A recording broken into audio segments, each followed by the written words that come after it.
Nuestro mundo sigue envuelto en guerras y violencia. El Estado de Israel planea expansionarse para formar un país gigante llamado el Gran Israel, que ocuparía desde el río Nilo hasta el río Éufrates, para cumplir así la promesa que hizo Yahvé a Abraham en la Torá. ¿Por qué tantos cristianos apoyan el Estado de Israel? Para entender esta guerra, hay algunos datos que debemos conocer. Continúa la guerra y la devastación que ya afecta a varios países implicados. Cuando miramos la hemeroteca, encontramos datos reveladores. Irán sí firmó el Tratado de No Proliferación de Armas Nucleares cuando en aquel tiempo Israel se negó a firmarlo. Durante años, Irán sí ha recibido muchas inspecciones de la Agencia Internacional de Energía Nuclear, mientras que Israel siempre se ha negado a someterse y no permitió inspecciones. Por otro lado, Israel tiene entre 75 y 200 bombas nucleares. Irán no tiene ninguna. Esto significa que Israel es una amenaza existencial para Irán. Puede borrarlo del mapa y no al revés. De hecho, el armamento nuclear de Israel puede arrasar todas las capitales de sus países enemigos en unos minutos. Dime, ¿quién es la amenaza? ¿Irán? Dime, ¿quién tiene armas de destrucción masiva? ¿Irán o Israel?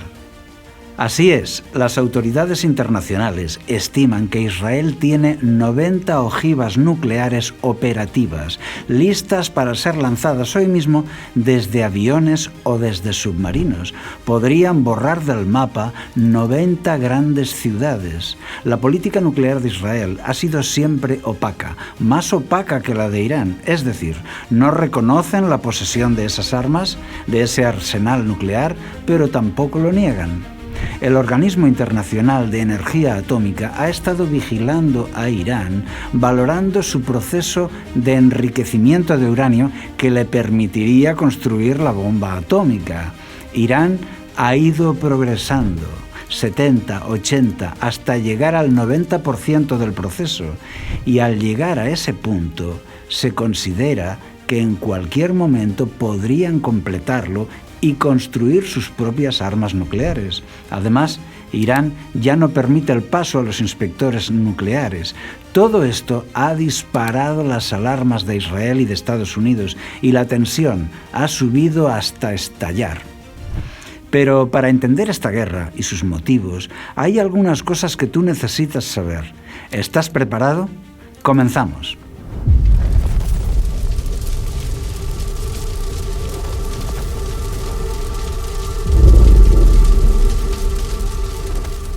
En Israel no gobierna la Torá, sino el sionismo.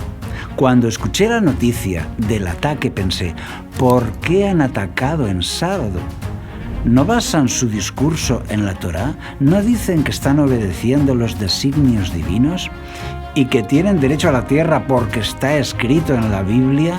Pues si quieren ser tan fieles a la Torá, ¿cómo es que eligen el día de reposo para iniciar una guerra así? ¿Por qué deciden movilizar a todo un ejército de miles de hombres e iniciar un ataque justo en el día santo? ¿Es que no son judíos? La razón es que la nación de Israel no se rige por la religión, sino por el sionismo, por la voluntad política de crear una nación fuerte y grande. Si el gobierno de Israel estuviera regido por la religión, respetarían el Shabbat y no habrían lanzado un ataque masivo así en el día santo. Pero el sionismo no se rige por la Torá, sino por el interés nacionalista.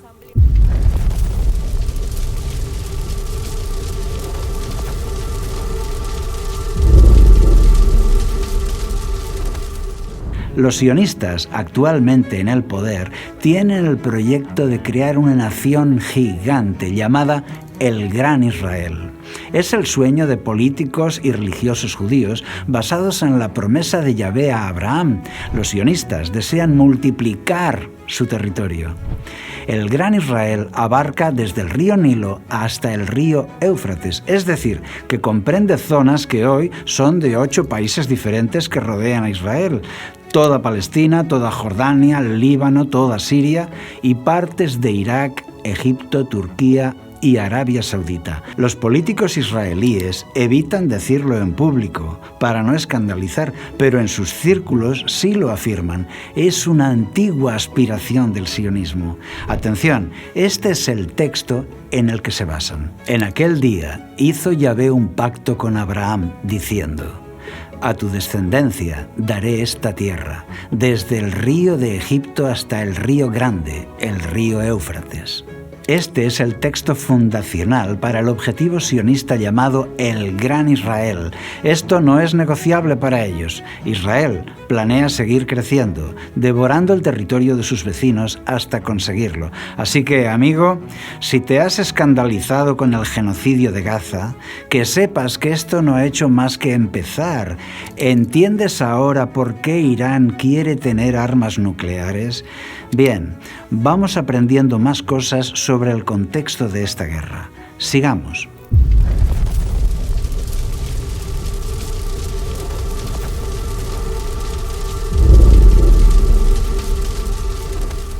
El Golfo Pérsico tiene un estrechamiento de solo 35 kilómetros de ancho llamado el Estrecho de Ormuz. Forma un cuello de botella por donde todos los barcos tienen que pasar.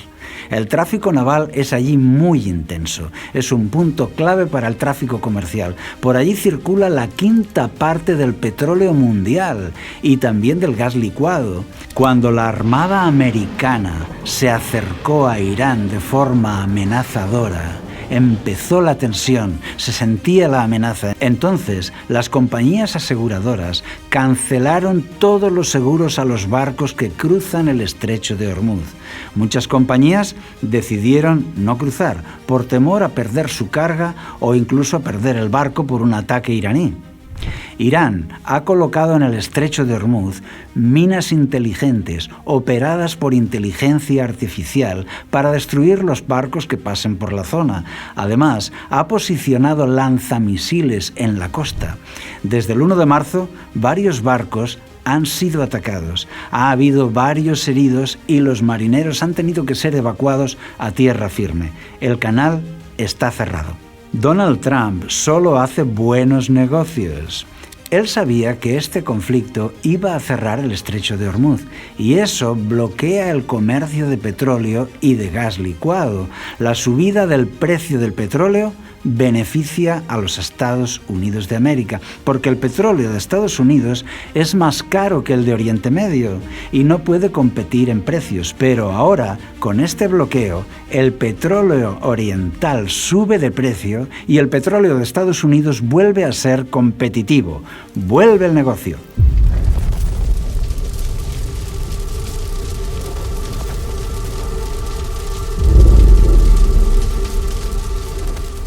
Resulta que de todo este petróleo que circula por el Estrecho de Ormuz, casi la mitad va a parar a China.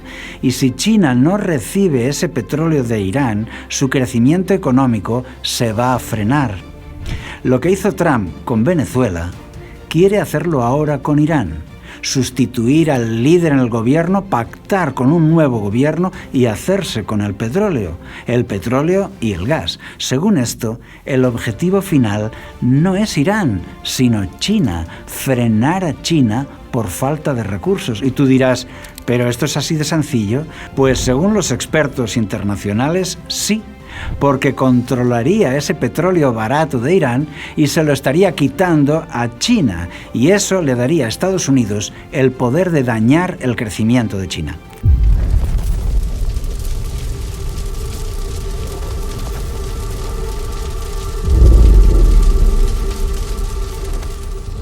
Estados Unidos utiliza a Israel para tener control en Oriente Medio. Esto es bien conocido, pero lo más curioso es el apoyo que los cristianos le dan al Estado de Israel. La religión protestante es la mayoritaria en Estados Unidos y ellos normalmente creen que es un deber religioso apoyar al Estado de Israel. Creen que todas las promesas hechas a Israel en el Antiguo Testamento siguen vigentes hoy y se van a cumplir ahora en la nación actual de Israel.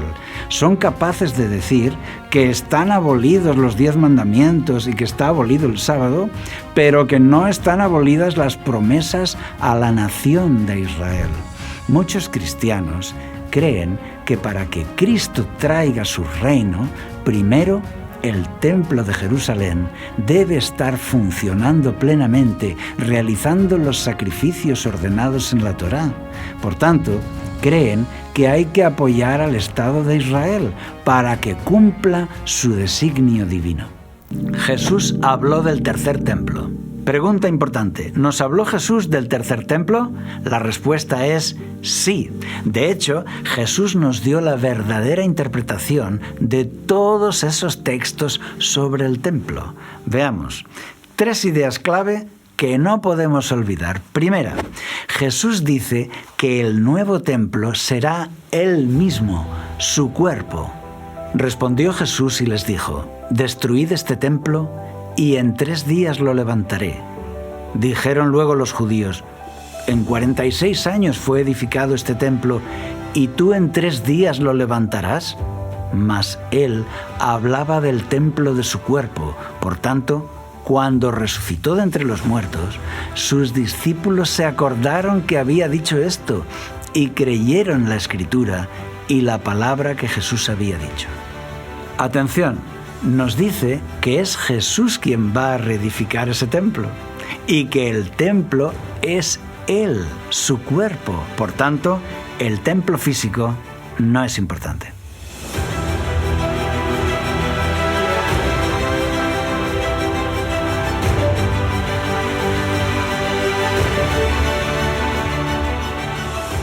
Segunda, al morir Jesús, el velo del templo fue rasgado por una mano celestial porque el sistema de sacrificios había llegado a su fin.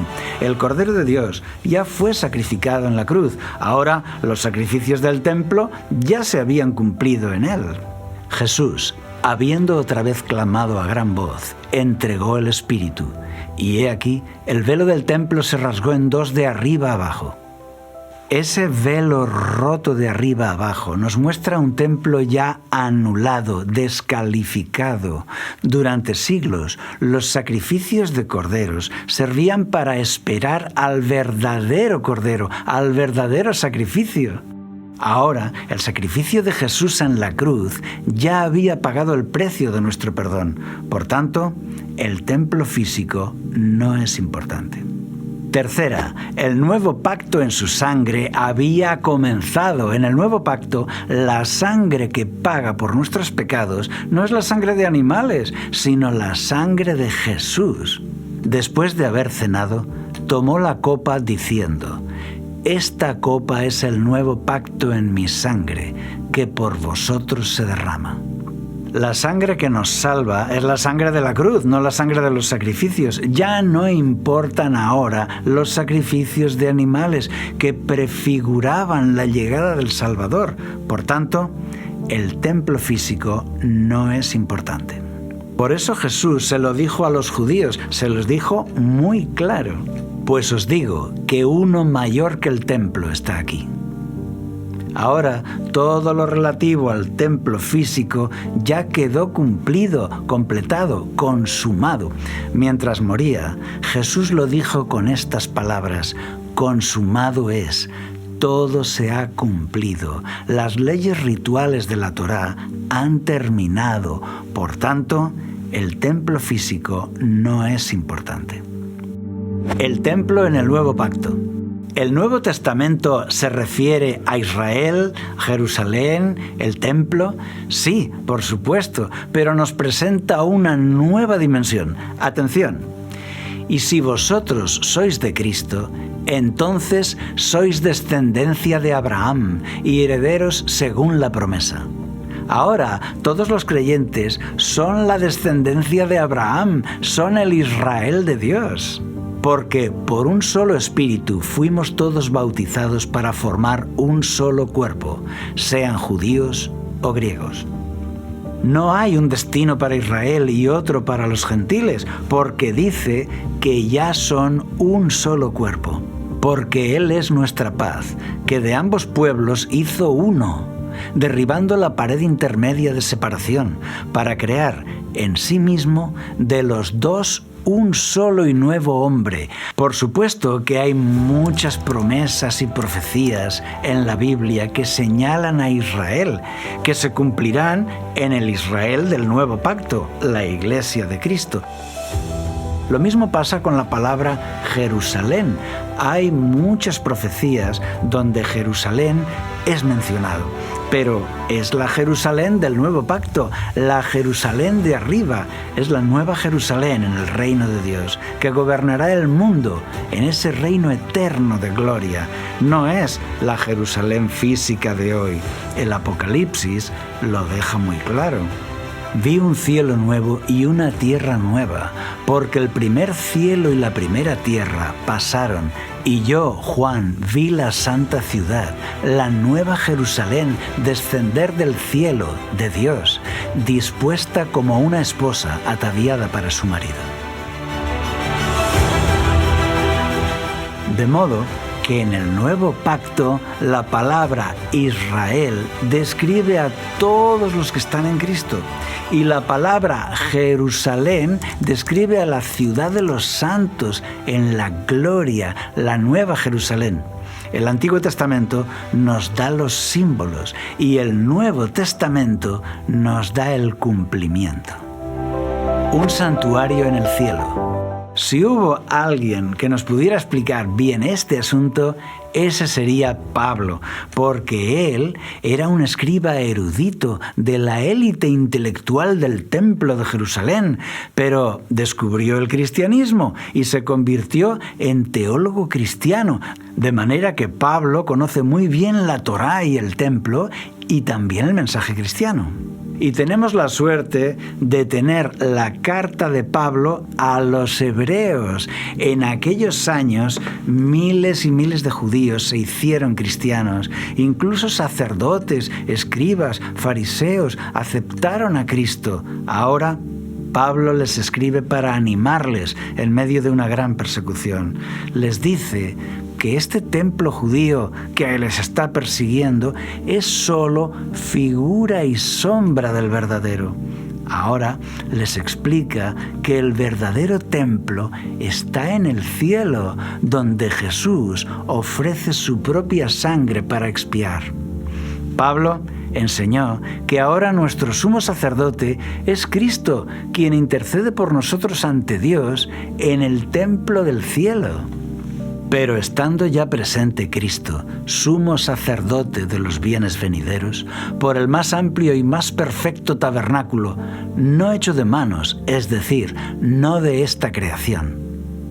Hoy, Pablo sigue hablando desde la Biblia y nos dice que nuestro foco no debe estar en el templo físico, sino en el templo verdadero, el del cielo.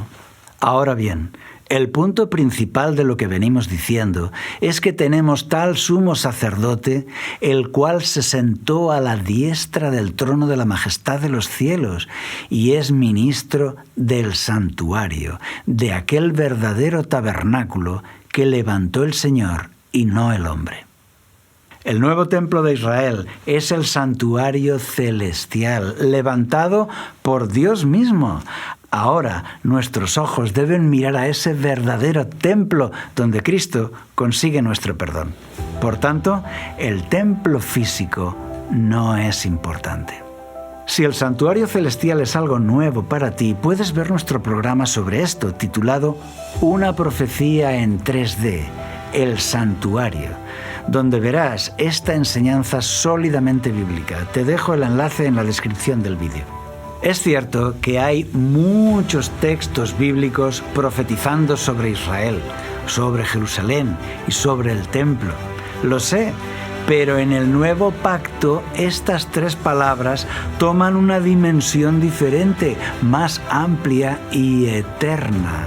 La conclusión es que si tú eres un cristiano sincero, tú eres del Israel de Dios. Cuando Cristo restaure su reino, tú vivirás en la nueva Jerusalén, ciudad eterna y llena de gloria. Pero no necesitas ir ahora a la Jerusalén actual. No necesitas construir un templo físico. Lo que necesitas es poner tus ojos en el santuario celestial, donde Cristo está perdonando tus pecados. Por eso, la idea de un tercer templo físico no existe en el Nuevo Testamento, no la encontramos. Cuando lees lo que escribieron los discípulos, verás que no hay interés por el templo de Jerusalén. En el Nuevo Testamento no se derraman lágrimas por la destrucción del templo. No encontramos ningún anhelo de reconstruir el templo físico en los primeros cristianos. Entonces, ¿se va a levantar el tercer templo de Israel en nuestros días?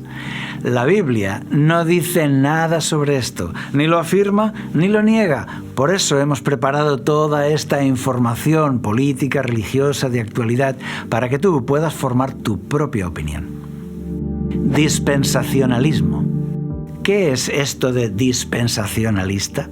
Es un sistema de interpretación de la Biblia nuevo, que surgió hace solamente unos 100 años. Nunca existió antes. Nadie había creído eso antes. Nunca. Fue impulsado por los pastores Darby y Scofield.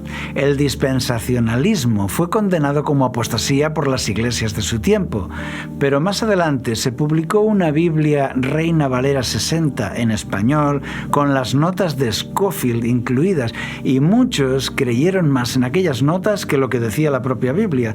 Se hizo muy popular, sobre todo por las series y películas como Left Behind, Dejado Atrás, que escenifica el rapto de los elegidos. Desde entonces muchos la llaman la interpretación dispensacionalista sensacionalista por su éxito en las películas y sus enseñanzas excitantes. Para ellos, Dios tiene dos pueblos y dos planes diferentes, uno para los israelitas y otro para los gentiles. También crearon la doctrina del rapto de la iglesia y del tercer templo en Jerusalén. Todo muy emocionante. No me lo creo. Construir sobre la roca. Hoy vemos que muchos quieren construir un tercer templo de Israel sobre la roca del monte Moriah. Pero Jesús nos enseñó a construir sobre otra roca. Por tanto, cualquiera que oye estas palabras mías y las pone en práctica, será semejante a un hombre sabio que edificó su casa sobre la roca, y cayó la lluvia, y vinieron los torrentes, y soplaron los vientos y azotaron aquella casa, pero no se cayó, porque había sido fundada sobre la roca.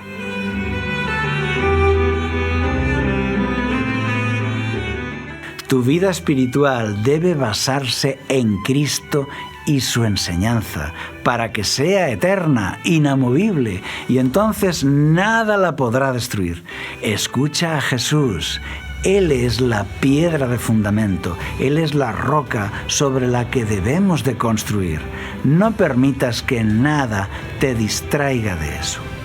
Ahora tú puedes descubrir los mensajes de la Biblia desde cero con nuestra serie Los símbolos proféticos, para descubrir paso a paso las verdaderas enseñanzas de Jesús. Te dejo el enlace abajo en la descripción. ¿Te gustó este contenido? Puedes apoyarlo suscribiéndote al canal y aún más uniéndote al canal para hacer un aporte económico. Seguiremos en contacto para comentar la actualidad contigo. Recibe un abrazo de todo el equipo de Logos TV y que Dios te acompañe siempre.